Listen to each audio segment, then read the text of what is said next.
Okay, so welcome back, Destiny 2 video.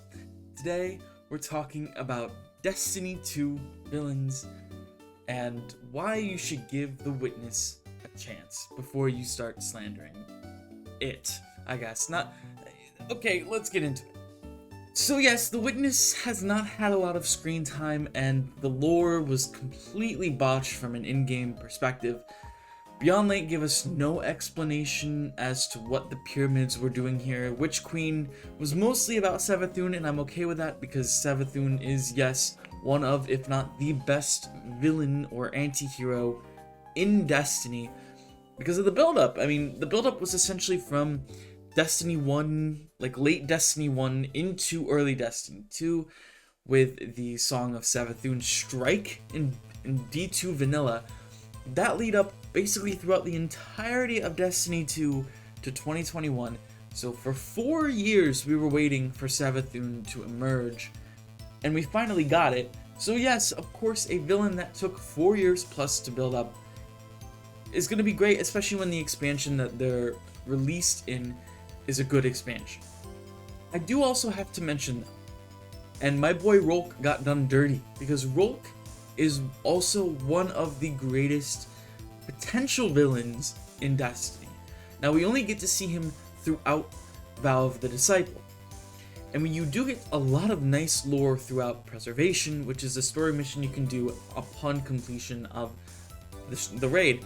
And the reason why Rolk is so cool is because his character model is different. He's a new type of enemy, and he's really the first raid boss that spoke to us and kind of intimidated us in the fashion that he did. And this is something that the Witness can do and probably will do, or at least I hope so. But Rolk was just so intimidating and he was so cool, and they kind of took what they got from Rolk in Witch Queen and ran with that in Beyond Light with Nezarec. You know, Nezarec is more so a psionic, torturous god of pain, and you do see that throughout literally a strike that's, or sorry, not a strike, a raid that's called Root of Nightmares. That was a Freudian slip. Yes, Ron is short enough to be a strike, but you get the point. Having these raid bosses try to be a little bit more intimidating, a little bit more scary. They want to kill you.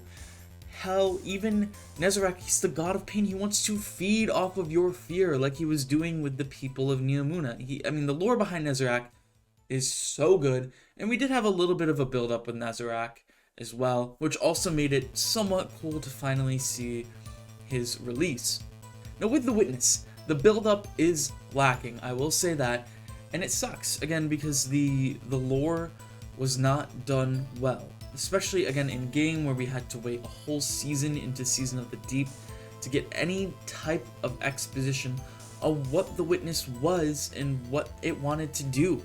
And now we know, it's a race that was formerly, blessed by the Traveler and subsequently abandoned by the Traveler, and just like a salty ex-girlfriend or boyfriend, the Witness is looking for revenge, but more so it's also looking to create a universe in its own image, so to speak.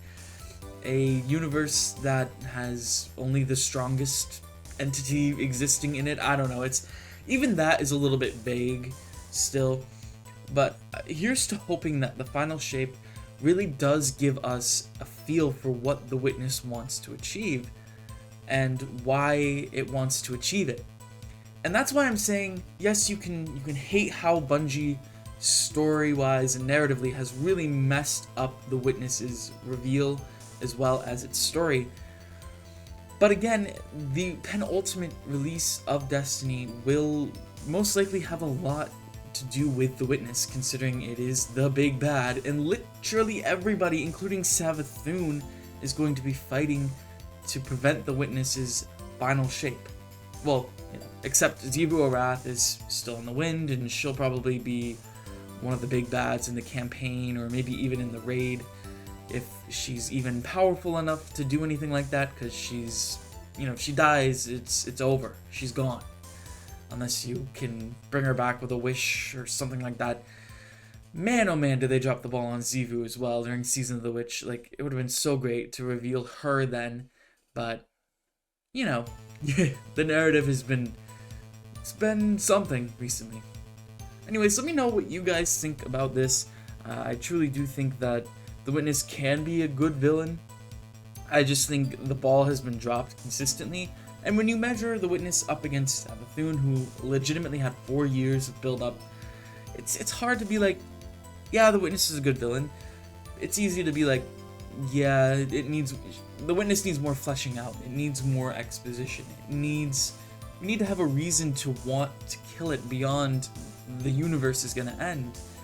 And I guess what I'm trying to say is everything that has happened, including the first collapse, was the Witness.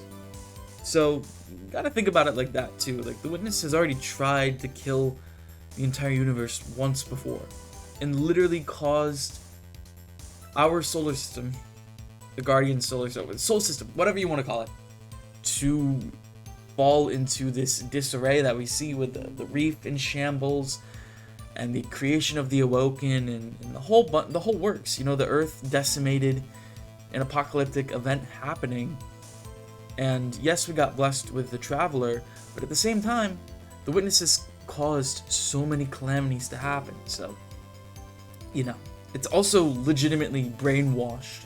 Civilizations like the Hive, who were formerly known as the Krill, were legitimately manipulated by the Witness into believing that the Traveler was bad for them, which from the Witness's perspective, you can believe that. You can be like, well, yeah, I guess the Witness would tell the Krill to not mess around with the Traveler because they'll know nothing but pain if they do, because the Traveler will eventually leave them.